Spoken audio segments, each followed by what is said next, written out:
After 2,000 laps of running in circles, the drivers of the Menards Infinity Pro Series are ready for the right stuff. Today, high-speed straightaways give way to twisting turns, and two famous racing families extend their legacy in a race for the ages.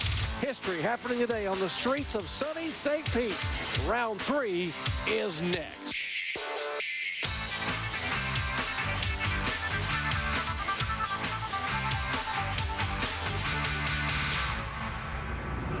We welcome you to the place they appropriately call the Sunshine City, the sun-drenched Gulf Coast of Florida, for the inaugural Menards Infinity Pro Series Grand Prix of St. Petersburg. You couldn't ask for a more picturesque setting. Palm trees, multi-million-dollar yachts, and the majestic blue waters of Tampa Bay, all lining a very challenging 14-turn, 1.8-mile temporary street course. Hello, everyone. Along with IndyCar owner and expert Robbie Buell, I'm Jerry Punch. Glad to have you with us here in sunny St. Petersburg, Florida. Robbie, 4 years of oval track racing, and it all changes today. For the first time, they're on a street course. What's the biggest challenge these guys will face? Well, these guys are used to running on the ovals. Ovals are more mentally challenging and mentally demanding. The reason I say that is you're always running at very high speeds, and you're always taking it right to the very edge. Now, with this road course, it's 14 turns. You're still taking it all the way to the edge, and yes, it is mentally demanding, but here you got the physical aspect of it. You're braking, accelerating, turning left and right, and it just is a totally different physical demand on the driver in the cockpit. One miscue here, you can end up with a face full of tire barrier. You know, Robbie, not only will this day be long remembered as the first non-oval event in series history, it also carries special significance for several of open wheel racing's famous families. For more, here's Cameron Steele. Well, thank you, Doc. The names, even to households that aren't racing fans, are very familiar. Andretti, Unser, Leyendijk, they represent 12 wins at the Indianapolis 500, wins through the 60s, 70s, 80s, and 90s, and now the faces of the decade of the 2000s. Starting on the front row, the youngest ever pole sitter, Marco Andretti, the son to Michael, the grandson to Mario, and then sharing row number 4 will be Al Unser and Arie Luyendyk Jr. Ladies and gentlemen, step back, grab your hats and glasses, and strap into the Lazy Boy, because we are getting ready to rumble here in the streets of St. Pete. And thank you very much, Cameron. A landmark day here in the Sunshine City. How gorgeous is that? The multi-million-dollar yacht row. As we prepare to get involved here for the first ever Menards Infinity Pro Series race on a street course. Take a look at the layout here in St. Petersburg. And Robbie Buell, what are the critical points and trouble spots here today? Well, the real critical points are turns 13 and 14, because they lead onto the longest straightaway, and that sets you up for turn 1. And that's where we're probably going to see the most passing, is getting into turn 1. And at the start of the race, that's going to be the place to get through cleanly. A gorgeous course they have laid out here, and of course there are high-speed hairpins, off-camber turns, a couple of 90-degree ones, and some high-speed sweepers getting back onto the main straightaway. A combination of the Alfred-Whitted Municipal Airport's landing strip and the waterfront setting along Tampa Bay. As we take a look at our starting grid, a new era for the Andretti family racing begins today. Third generation, 18-year-old Marco Andretti, first time in the series on the pole. Beside him, Jeff Simmons, a two-time winner in series history and a runner-up back in 2003. Back in row 2, Nick Bussell from Ionia, Michigan, the former Fran-Am champion, and Jaime Camara, Wade Cunningham beside him, I should say, the runner-up at Phoenix. Back in row 3. There's a look at Chris Festa, quickest car in the early practice sessions, had trouble on Friday. Beside him, Jaime Camara, the young man who everyone expected to be on the pole here. He got quicker and quicker as the practices went along. Back in row 4. There's a look at the second-generation drivers, Arie Luyendyk Jr. and a third-generation Alfred Unser. Of course, his grandfather, Al, a 4-time winner, and his dad, Al Jr., a 2-time winner at the famed Indianapolis 500. In row 5, Jay Drake, reigning USAC Sprint Car champion, and beside him, the two-time pole winner this year, Travis Gregg, who earlier in the week gave us a little tour of this course and helped show us what it was all about. In row 6, P.J. Chesson. What a sensational year he had a year ago, winning 3 times in 8 starts. And Marty Roth, who ran both IndyCar Series events and the Menards Infinity Pro Series last year. In row 7, he had some trouble in practice here, but he is our most recent winner, John Hurd from nearby Orlando, Florida, who won his very first Menards Infinity Pro Series event 2 weeks ago out at Phoenix. Onboard cameras, we ride along with Travis Gregg and the Lucas Oil onboard for Sam Smith Motorsports. And on the pole, the Vonage onboard camera, Andretti Green Racing, Marco Andretti, 18 years of age. And it is unbelievable that a third-generation Andretti begins his career today in such a phenomenal setting here at St. Pete. Speaking of the Andretti family, let's check in with Cameron. Well, Doc, they were saying on the radio already to Marco, take it easy on the diff. They're all new parts. If you'll remember, yesterday in the final warm-up, he was not able to go out. A problem with the differential had him sidelined. Winding their way through. Now, Robbie, right now, this is all new for these guys. You grew up racing the streets, very successful in Indy Lights and Toyota Atlantic Series. What do you have to do here on the warm-up laps? A whole different scenario in preparation for this race. You do. I mean, obviously, you know, these guys got to get their tire temperature up. You're just taking a look around you. Again, who's starting in front of you, who's starting behind you. But I think the big thing here, what a lot of these drivers are thinking about, is turn 1 is a second gear corner. It's a tight right-hand corner, and these guys can fan out. And to get through there cleanly, that's what these guys had in the back of their mind. And here's the green flag. Green flag waves. Here they come down the landing strip. A high-speed hairpin right in front of him. Oh, contact right there. We told you it was a trouble spot. Yeah, and that's Jamie Camara sitting right there in the black and white car. He got hit from behind.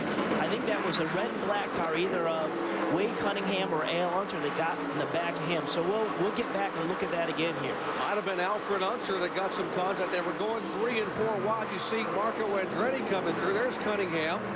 Yep, Chris Festive right there in the red back of that car because he had some problems here in practice, and they put that one together.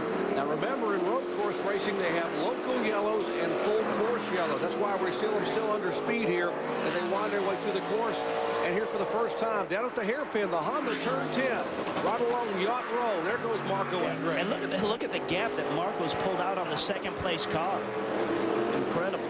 Here's a look again at what happened in the opening lap. Okay, we're on board with Travis Gregg, so let's look in front of him. On the right, you have a little bit of lockup, and I think that was Al Unser, yes it was, who had a little bit of lockup, and he got into the back of Jamie Camara, and he went over somebody. I'm not sure of the car that he...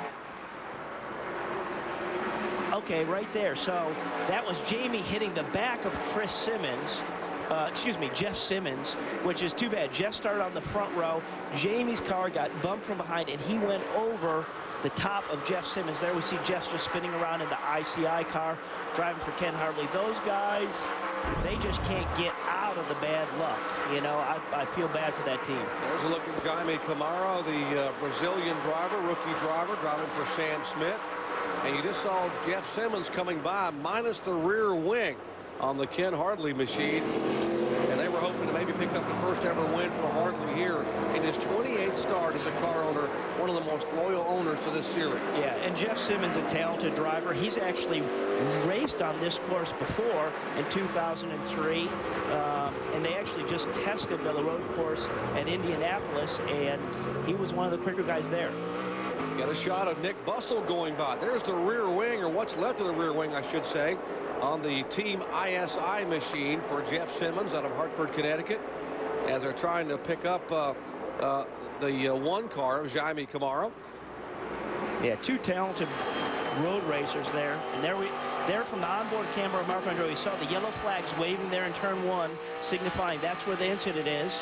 And now they're back to green racing. He's going through turn 3 there under the Firestone Bridge. This is turn 4, a second gear right-hand corner that Marco's coming up to. Bump. I love these onboard cameras. Let's listen as he takes it. Here's a bumpy section right there. You hear that wheel spin. They go from the street to the parking lot. They come out of the parking lot here in turns 5, 6, and 7. Now we head down to a high-speed portion through the Honda high-speed hairpin along Yacht Row. Marco Andretti 18 years of age, a new generation, and a famous family. There's the grandfather, Mario Andretti, the former Indianapolis 500 and Formula One world champion, watching his grandson. He says, you know, this boy reminds me of me. He loves to be in the race car. We'll hear more from the Andretti family when we come back to the Grand Prix of St. Petersburg.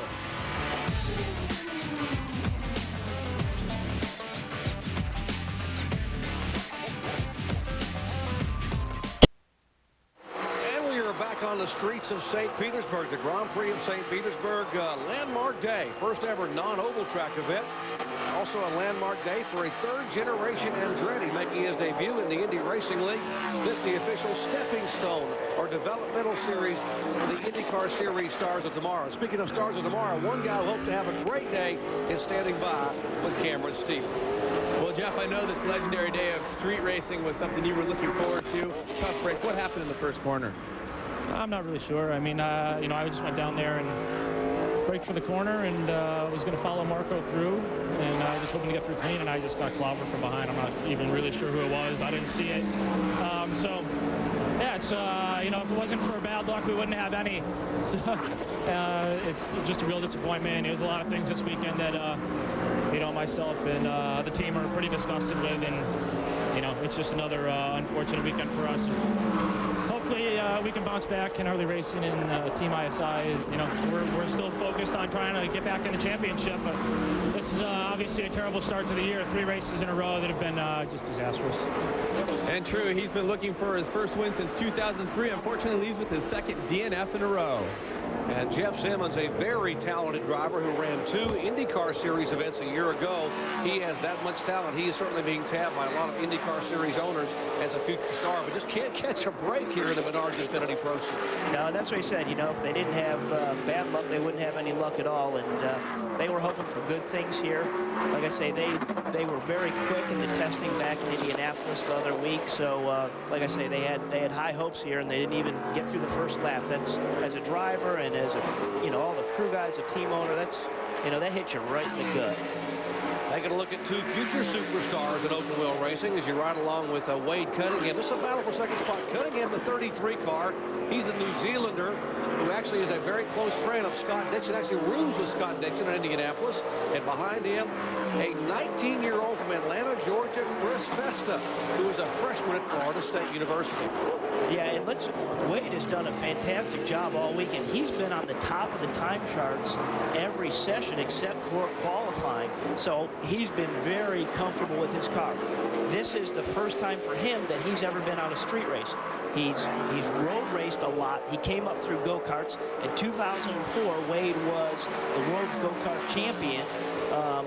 But a fantastic job for his first time on a street race. And that's Chris Festa we're looking at there, the Space Pet car with the white nose and the red side pods chasing him. These 2 very talented. Festa out of Atlanta, Georgia, former Toyota Atlantic Series driver. We mentioned he's a freshman at Florida State University, and we'll take you a little more inside his background a little later on in the show. Yeah. 8th in Toyota Atlantic standings last year was Festa, driving for Ray Hall Letterman. His teammate was Danica Patrick. Here's a battle for 6th place shaping up. You're riding along with the Lucas Oil onboard camera with Travis Gregg, and that car closing in on him, that is Ari Leyendijk Jr., the automatic fire sprinklers machine. Yeah, that's Ari right there, right on the tail. Oh, that's Ari right on the tail of Travis Gregg looking back, and he's just trying to get to the power a little bit sooner, and the wheels just break loose. He wants to get a good run on Travis Gregg so he can get by him. And that is what I am told guys who drive the open wheel cars call a moment. He had a moment there. Yeah, but he was in charge of that. He was in control. That wasn't that big. Yeah, and he's all over. You know, right now he's just waiting for his time. And if he can get Travis Gregg in front of him, what you want to do is you want to get the guy in front of you caught up in his mirrors. If he's caught up in his mirrors, then he may miss his braking point or his turn-in point to make a mistake. That's just all part of the game. Well, back up front, there's here's a look at the Vonage Delara, 18-year-old Marco Andretti. Whoa, he almost has a moment there, jumping in the brakes here at the end of the front straightaway. Heads down into turns 1 and 2. You know, a few years ago, there was concern that we might not see a third-generation Andretti in open-wheel racing. But as Marco Andretti explains, it just took the right approach. And I actually quit. Like, I started, and my first year in it, I just approached it wrong. I went in with the wrong reason, you know, that I felt I had to, which obviously wasn't the case. And, you know, I thought about it, and I quit because I just wasn't having fun with it because there was so much pressure on me. And then I thought about it, went back to Dad and said, I want to do this, like, for me. And, you know, he said, well, you set it up. I'm not doing anything. You take care of it. And so I did. And that brings me to here. I'm having fun, loving it. I wanted to make sure that it was for himself, not for me, not for his grandfather, not for anybody else, but himself. And then also, you know, I made him promise that he was going to have fun with it. So stepping back into the cockpit, Marco has won exactly half the races he's competed in, capturing 3 Skip Barber championships. I'm very impressed with Marco, the way he approaches things. You could see that he has a quiet passion for things, and he thoroughly enjoys what he's doing. I think that's extremely important. There's always going to be the added pressure, but there's no advantages to either side, so we're just going to go and have fun, do what we love to do. If everything goes right, I could see myself in IRL in the next 2 years. He's just 18 years old, and the elder Andrettis believe the best is yet to come. Really, my style and my dad's style was pretty similar in a lot of ways. We were both very aggressive, and Marco seems to have that. He doesn't sit back in second place. He'll do whatever he can to get up front. And I see a lot of myself. I really do, because he really wants to be in the car, and he can't wait. You know, he can't get enough of the cockpit, and that's me. Imagine the pressure having a father and grandfather that between them have 5 open-wheel Indy-style championships. In fact, Granddad not only won the Indy 500, but was also the 1978 Formula One world champion driving a Lotus. And speaking of the legendary open-wheel icon, Mario Andretti, let's check in with him with Cameron Steele. Well, Mario, we saw your grandson just come by the start-finish line. Is it more nerve-wracking now while he's on the track or leading up to the race? Well, it's all anxiety, of course. You know, it's just to be expected. You know, you want him to do well, and he's in a position actually to pull something off, but it's going to be tight. I mean, he didn't have the practice. Something broke in the car last night, and I think it might have hurt him a little bit on the setup because he had no idea what he was starting with as a race setup. So, you know, he's going to have his job cut out for him. Can you give us a little insight as to what you and Michael told him before he got in the car? Just do his thing. There's nothing you can tell him. He knows what to do, and, you know, it has to be good enough. Thank you, Mario. Do his thing, he says. He's doing it right now. And as Mario says, you're an Andretti. You know what to do when you get in the car. Yeah, and he's doing it right now. But, you know, that's Wade Cunningham in the red and black car that's starting to get a little bit closer and put some pressure on him. And, you know, we still got a lot of racing left. We're into 12 of 40 laps right now. And if my math is correct, that's 28 laps different. So, you know, I spent all those years in that. But that's let's see, count toes, carry the one. That's 28 laps to go.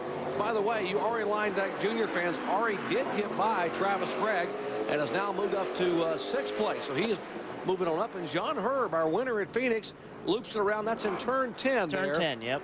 Right on the, and he is in a pretty good spot on the inside. He gets it refired and headed back in the right direction. There is not even a local yellow in that area. And you see the leaders now coming up behind him. They will overtake him probably before he gets back to the main straightaways. Marco Andretti showing the way from the pole, the 18-year-old third-generation driver.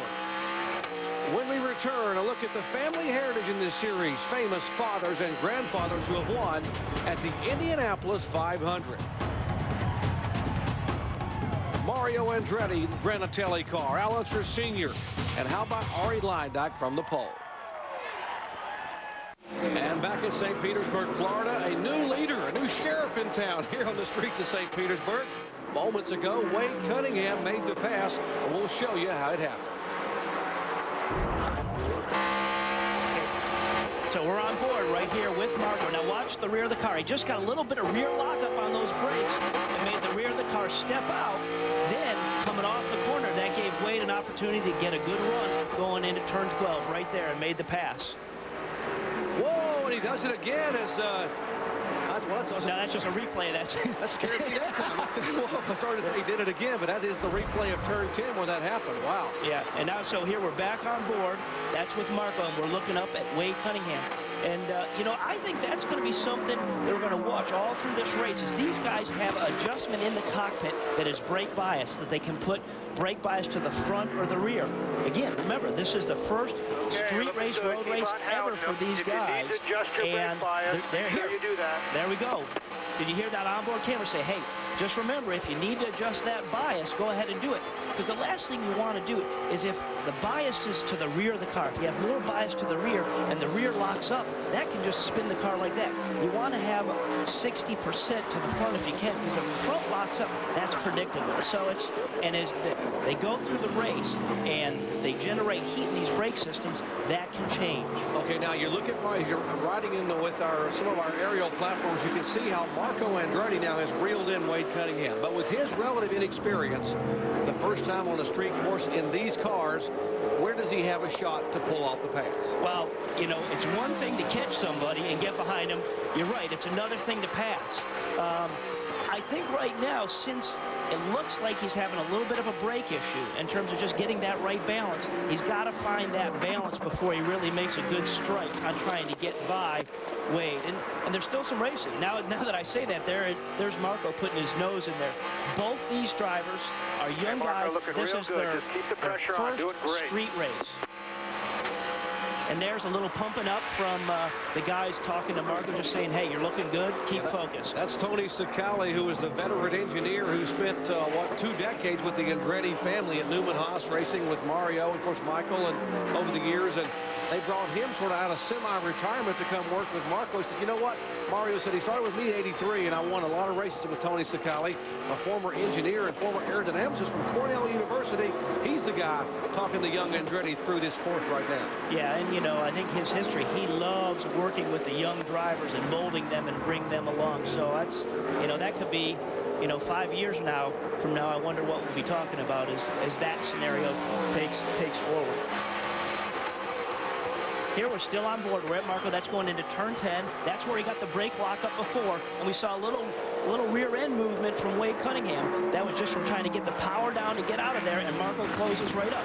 Again, he can close right up on him, but it's another thing to pass. And we said this is a very difficult track to pass on. They all are. But if it's going to happen, here's the point. Coming onto the front straight, you have a good run, and you're going to have a run down the inside. Let's see if he looks. He's looking to the inside. Is he going to do it? Can he get inside? No. Oh, he pulls back up in line. He's all over the back of Cunningham. Yeah, but that's just good racing. You know, he said, I'm just going to poke my nose out here and just kind of make Wade think a little bit about this. Maybe break his concentration. But, you know, and he thought better of it and pulled back in. Now he's just teasing him a little bit there. You don't get an appreciation for how difficult it is until you watch Marco Andretti's hands on the onboard camera and you see the vibration. He's hanging onto that steering wheel going across some of those changes from pavement to asphalt through the parking lots and then across the landing strip on the airport. Yeah, and, you know, you got all the camber changes, the traction changes. Okay, here's where he had braking problems before. Getting into turn 10, that looks good. He's got a good run on Wade there.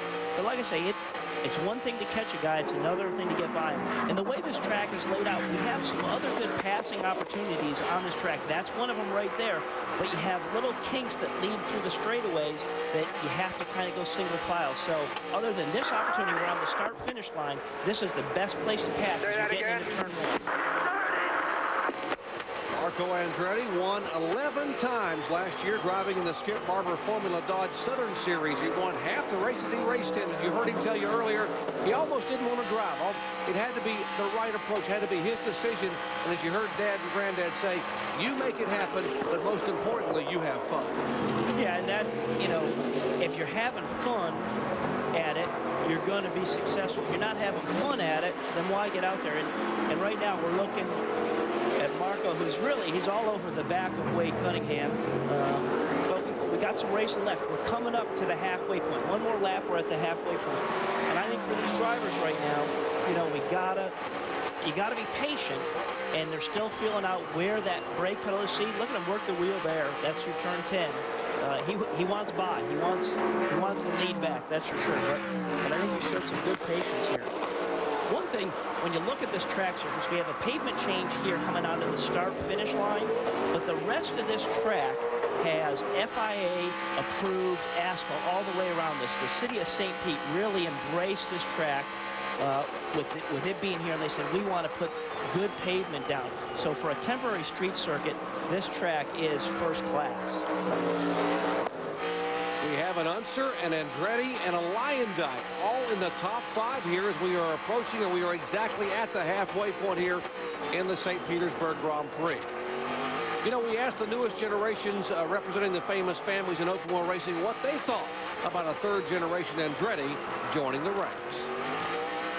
It's great, you know. I mean, Marco getting out there is wonderful for the series, and it brings in more sponsors and so forth and so on, and hopefully we can run with him the rest of the year. I'm pumped up to get him out here and racing with us. I never really thought about it, but I've been racing against Graham Rahal in the Mazda deal, so it's, I mean, it's, I don't know, pretty normal, I guess. But I guess it's pretty cool how it's a third generation. It's neat, you know, especially for our fathers to see us all grow up and race, and I think we're going to be pretty competitive against each other, and we'll see how it turns out. And Ari Lyondike Jr. now moving up to try to pursue these top 2 here. As you see Wade Cunningham, Marco Andretti. There's a look at Ari Lyondike Jr. driving the 5 car, the automatic fire sprinklers machine, AFS Racing, climbing his way up to the field. And, of course, he is the son of a 2-time Indy 500 winner who's standing by with Cameron Steele. Well, Ari, right now, Ari Jr. is running in 5th place. What happened at the start? It looked like he got bunched up with those guys. Yeah, there was that incident in turn 1, and he had to go to the outside to go around all the junk that was laying there. So he came to a complete standstill and basically dropped back more than he actually started. So he's having a good race. His lap times are good, but he, you know, lost 10 seconds right there on the first corner. What do you think about all the second, third generation drivers out there? Have you been talking, you know, this weekend with the Andrettis and the Unsers? Are you guys having a good laugh, having a good time, everybody racing together again? Well, everybody's having a good time, but these young guys are pretty serious, just like we were in the old days, so when we started. And it's kind of fun to see it because it's really, you know, racing is a family thing. Yellow, full course yellow, slow down a little bit, wherever you are.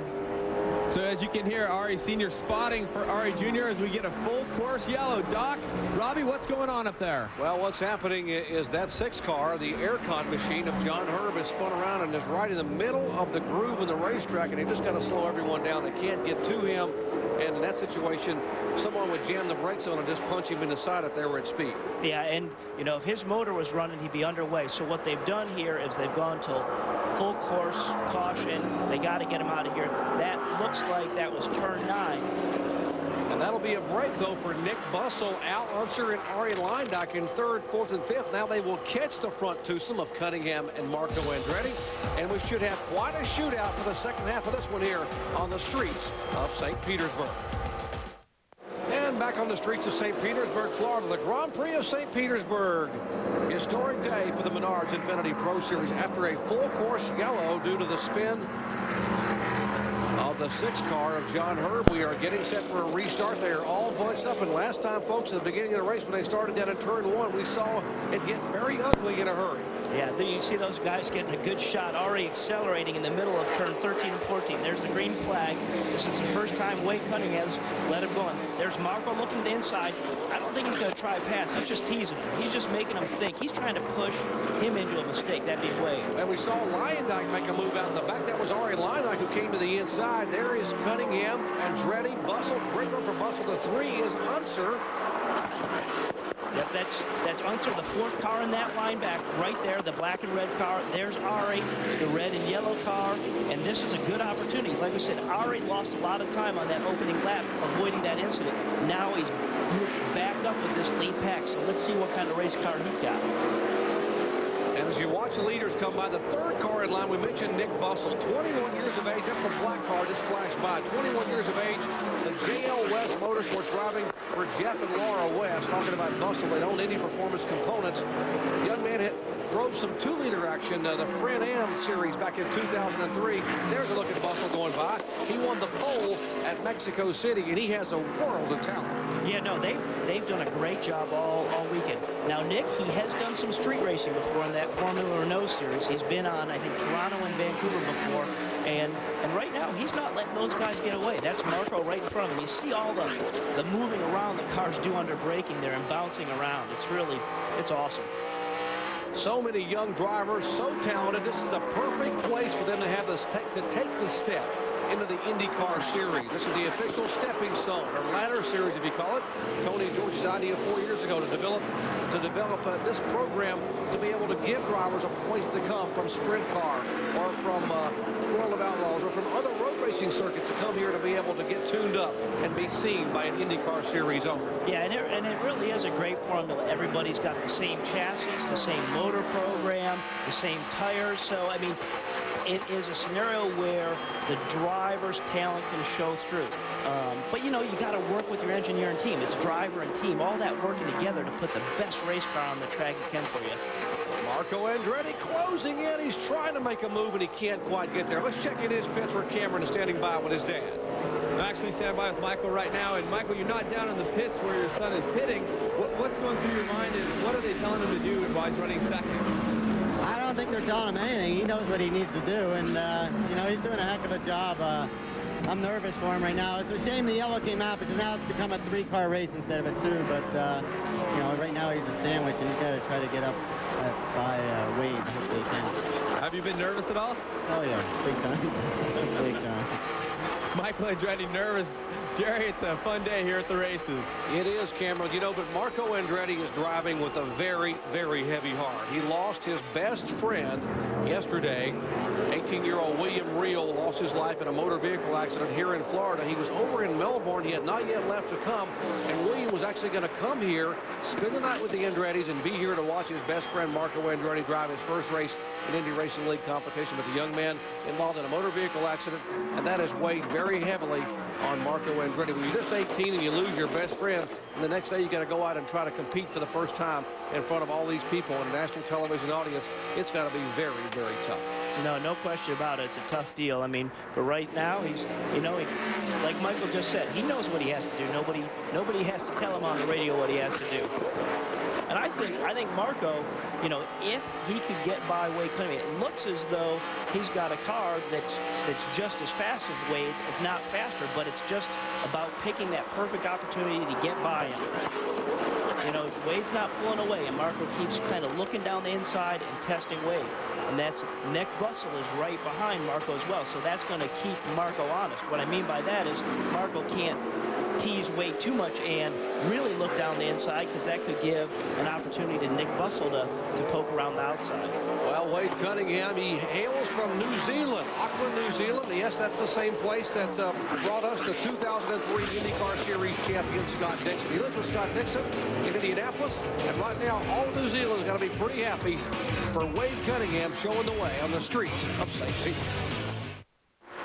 Gorgeous day here in St. Petersburg, Florida, the Grand Prix of St. Petersburg. It is a landmark afternoon, historic day, first ever non-oval track event in the 4-year history of the Menards Infiniti Pro Series, and 3 generations of oval track racing legends, a Lyndoch, an Unser, and an Andretti on the track. And right now the guy they're chasing, though, is a talented young New Zealander. That is 20-year-old Wade Cunningham, showing the way in the 33 car of Brian Stewart. Yeah, and what's real interesting right here is this lead group. That is Marty Roth in the 4 car at the lead of this pack. Marty just went off in turn 10, so these guys are coming up on lap traffic.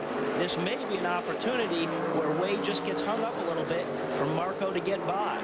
or vice versa. You know, Marco's got to protect himself from Nick Bussell in that third position getting by. And here's the problem. They're trying to get by Roth and Watson. Look at that. They're trying to get him moving. And he did. It's the inside move. Marco down the inside of Wade as they're going by that lap traffic. That was a fantastic braking move. Very clean. That's great racing. I gotta believe Mario and Michael are pumping those fists back on pit. So that's my boy and my grandson there. How about that one? Yeah, hopefully we'll get another look at that. That was a great pass there. That was going into turn 4. Now, I'm really curious to see if Marco can get his rhythm and put a little distance between him and Wade. Remember, Wayne Cunningham, driving for Brian Stewart Racing, he has been the fastest in every session, so obviously he has a very comfortable race car. Watch this pass once again, and take a look. To the left side is Marco Andretti. Just late, deep braking, and he made the pass there. And that's a great move because sometimes the track's is dirtier over on the inside of that track. You know, 28 years ago today, 28 years ago exactly today, Mario Andretti made just such a pass on Jody Scheckter and Niki Lauda to win the Long Beach Grand Prix to the streets of Long Beach. How about that? Granddad made a pass like that with 10 laps to go to get by Scheckter and Lauda, and now grandson with 10 to go makes a pass like that here on the streets of St. Pete. Do you remember seeing that? No, Mario told me about it. Okay, there you go. Now, look there's a little bit of gap.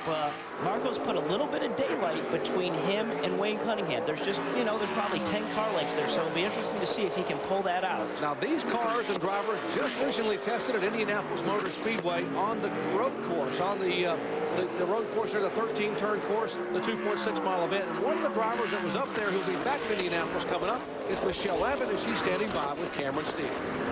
Thanks, Doc. Well, Michelle, we know you were at the test at Indianapolis, but things didn't go as planned. You didn't have enough laps and maybe the crash in Phoenix. Are those 2 reasons why you're not racing here today? Those are 2 big reasons why we're not running here today. We're also not running because of lack of funding. We're really concentrating our efforts on finding some sponsorship money so that we can do the 2 races at Indy. The big ones, Doc. They want to get to Indianapolis, as does everybody else. And, you know, there were 15 Menards Infinity Pro Series cars testing up there. Jeff Simmons the quickest. And, you know, the speeds were pretty close to what Rubens Barrichello used to sit on the pole with during the U.S. Grand Prix last year. Take a look. There's the time. 1:25.820 for Simmons. And Barrichello, not a whole lot of difference there when you consider Formula One has quite a bit more money in technology as opposed to the entry-level open-wheel cars here in the Menards Infinity Pro Series. Yeah, I mean, obviously both open-wheel cars, but very different formulas. That should be quite an exciting show. That is coming up the weekend of the United States Grand Prix, June 17th and 19th at the Indianapolis Motor Speedway. But we also go there first for the Futaba Freedom 100. That is on Carb Day for this year's 89th running of the Indianapolis 500. So a lot of racing coming your way to Indianapolis. Yeah, now the mindset of Marco is he's gapped himself. He put about 1.5 seconds between him and Wayne Cunningham. He just needs to focus on where his braking points are, where his turn-in points are, and just concentrate, keep driving the car. This is kind of a time when, you know, maybe your mind starts wandering, especially with those guys having some differential problems and missing that final session yesterday that Cam told us about. You know, that you got to have that in the back of your head. There we got a good look at Al Unser. He's running strong. He's there trying to close down on Nick Bussell's in front of him. There's Chris Festa in the red and white car. Chris is back a little bit because he got sideways trying to get by somebody in there. I'm not sure that we saw that here. Laps are winding down here on the inaugural street race in the history of the series. Could it be history-making in more ways than one? Could a third-generation Andretti go to victory lane from the pole in his very first start in the Indy Racing League? Back with the finish of this Menards Infinity Pro Series Grand Prix of St. Pete in just a moment.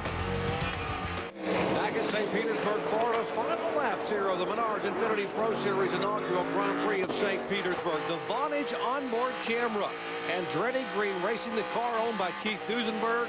This is the car that won at Homestead, Miami with Phil Giebler a year ago in the opener. It's won twice with Jeff Simmons on board back in 2003. But it had not run this year until the Andretti Green folks decided to bring it out and put Marco Andretti in it, and he put it on the pole. Yep, and he's leading right now, and he's got himself about a 3-second lead from first to second back to Wade Cunningham. So he definitely has some breathing room. He just has to be consistent and have a rhythm. I think the race we're going to be looking at right now is if Nick Bussell can close up on Al Unser. There's Al Unser right there, braking for turn 10. Nick Bussell driving for Jeff West in the black car. They've had just a solid weekend right there. Nick Bussell has. So Marco Andretti is your leader. Cunningham in second. Bussell is third. Al Unser, it's Alfred Unser. He, of course, the grandson of the four-time Indy 500 winner and son of Al Unser Jr. He is back in fourth spot. Ari Leindeck. You heard us talk to Ari Sr. a little bit ago. Ari in fifth with Gary Peterson on the machine. And, of course, the next time these guys run, we'll be headed to the Indianapolis Motor Speedway for a special Futaba Freedom 100, which runs on Carb Day for the 89th running of the Indianapolis 500. And there's the green flag waving. History being made in Indianapolis. Wow! And Carpenter, a salute to him. Thiago Medeiros with the win at the world's greatest race course. That is just the pinnacle of racing. It's everything. Indianapolis has always been kind of a goal. I want to be there. That's probably the best weekend of my life, really. There's no more famous track in the world than Indianapolis. And my whole family makes up 10% of the Indy wins here. Bobby Unser has won the Indianapolis 500. Al Unser Sr., he's going to win his fourth Indianapolis 500. Little Al wins by just a few tenths of a second. This is definitely a monumental place. And the hair stands up on my neck when I think about going to the world's greatest race course. We'll have coverage during Carb Day of the Menards Infiniti Pro Series Futaba Freedom 100, 2 Eastern Time, 11 Pacific. That is on ESPN2, May 27th, as part of the preparation for the 89th running of the Indianapolis 500. Wow, looking across that yard of bricks, you just think about all the history and heritage that place holds, and the fact that we might be able to see another Unser and an Andretti and a Leindeck, along with the other great young drivers in this series, going at it for 100 miles, 40 laps on the famed Brickyard. No, that's fantastic. I think it's just a shot in the arm for this whole series, for all the competitors. You know, it's just part of that whole ladder system of what they're trying to build with this Infiniti Pro Series. On pole day yesterday, I was standing beside Mario Andretti and Michael Andretti as they watched this young man, Marco, go out and put the car on the pole. They almost couldn't contain themselves. I cannot imagine what must be going through their minds as they watch him flash by. It'll be 2 laps to go. 2 circuits, 1.8 miles each around this 14-turn road course, and this young man will go in the history books as the very first winner of a non-oval track event in Menards Infiniti Pro Series history. Yeah, and I think, you know, one thing to mention about Marco Andretti is, you know, he's done a couple days of testing in these cars, but he has really adapted very quickly to these cars. There we had just a little bit of lockup from Wade Cunningham's car getting into that corner. Nick Bussell closed up just a little bit, but from the limited time Marco Andretti has had in these cars, he's adapted incredibly quickly. I think opened a bunch of eyes in doing so. How about that? We told you that his grandfather, Mario Andretti, pulled off a pass 28 years ago today on the streets of Long Beach to get by Jody Scheckter and Niki Lauda to win the Grand Prix of Long Beach. And today, this young man at 18 years of age finds himself 1 lap away, having pulled off a similar kind of pass with less than 10 laps to go to win on the streets of St. Pete, if he can hold up. White flag, plus 1.7. Yeah, and there you hear the onboard. They're just letting Marco know that this is the last lap. He's got a 1.7-second lead on the second place of Wade Cunningham, then followed by Nick Bussell in the 3rd spot there. This will have to be the longest lap in this young man's life. No question. You know, it's just a matter of staying focused. You know, your references, that same brake point, the same turn-in point, squeezing back to power, making positive shifts. You know, don't second-guess yourself. He is the oldest child of Michael Andretti. They have Marco, Marissa, and Luca. He's 18 years old. He almost didn't come. Open wheel racing, you heard him talk at the beginning of the show. He said he wanted to give up and just quit. Finally decided it has to be my approach. It has to be my idea. And most importantly, my dad said, I've got to have fun. Well, I got to believe this young man is smiling ear to ear. How much more fun could you have under the sunny skies of South Florida here in the streets of St. Pete and can win on your first time out. And here's the last corner right here, 13-14. There's the payment change. There's the front straightaway. Bring it home. Come on in. That was a fantastic drive, one of the best I've ever seen. Your friend will really be proud. Oh, my gosh, and that's Tony Sicali talking about your friend you lost yesterday. Will really be proud. There is Michael Andretti, and there is Grandpa. He can't get there. Mario Andretti jumping up and down with a big smile. Mario, congratulations. First big win. I know a very heartfelt moment as well. I mean, and he's doing it for his friend, too. I mean, for himself. And I mean, it's just so awesome. He drove so well. I'm so proud of him. I don't know if I can take this pressure. How about that pass he made? Does that remind you of something that you did years back in Long Beach? Well, it's the only chance he had, really, with that lap traffic, and he took it, and I think it was just, that's it. That was the win for him, and gosh, I mean, it was so awesome. So awesome. I'm so proud of him. Thank you, Mario. Proud grandfather. Doc, take it away. When we come back, we will celebrate with the family Andretti's. A landmark day here in the Menards Infiniti Pro Series. The 18-year-old has done what his granddad did 28 years ago. He beat them all on the streets. Back in just a moment. Well, back on the beautiful streets of St. Petersburg, Florida, the Grand Prix of St. Petersburg is history, and history has been made today. As you take a look at our unofficial final results, Marco Andretti takes the win. Wade Cunningham, great effort for the New Zealander. Nick Bussell, outstanding, best finish of his career. And there's an Unser and a line dock in the top 5. Take a look, 6-10, Greg Chesson, Festa, Marty Roth, and Jay Drake. As we head down to a very jubilant victory lane in Cameron Steele. Mario, Michael, and Marco, now the youngest winner ever on the Menards Infiniti Pro Series. The pass was just amazing, pure Andretti. Yeah, I mean, we got lucky there with lap traffic because the front end was going away big time, you know, behind him. And I think one of the good places to pass is turn 1, but I wasn't getting a good shot because I was right on his bumper, so I was just losing the air in the front. But I want to dedicate this to my buddy Will, who was killed in a car accident on the way to see me yesterday, so it's for you.